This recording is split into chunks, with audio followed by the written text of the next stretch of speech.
اللہ اور اس کے رسول کے گھروں کو کیوں پڑھتے ہو؟ یہ جناب پورا پاکستان، یہ پوری سوسائٹیاں، یہ پورے گنڈے، یہ سارے وہ تمہیں رشوتیں دیتے ہیں، پوری سوسائٹیاں۔ میں آپ کو یہاں بڑی ذمہ داری کے ساتھ، میں نے ایک بڑے اس کام کرنے والے بندے سے پوچھا، میں نے کہا اوے پاکستان کی ایک ایسی سوسائٹی بتاؤ جس کے اندر 2 نمبری اور ناجائز کام نہ ہوتا ہو، ایک سوسائٹی بتانی ہے تمہیں۔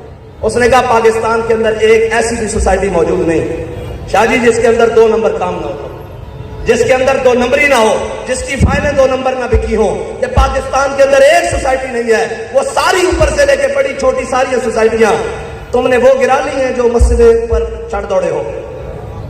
جب تک ہم زندہ ہیں تم مسجدوں کی طرف نہیں جاؤ گے انشاءاللہ، اور اگر مسجدوں کی طرف جاؤ گے تو تمہارے ہاتھ توڑ دیے جائیں گے، اور جن پاؤں پر آؤ گے تمہارے وہ گٹے نکال دیے جائیں گے، اس لیے کہ وَأَنَّ الْمَسَاجِدَ لِلَّهِ، یہ مسجد اللہ کی ہے۔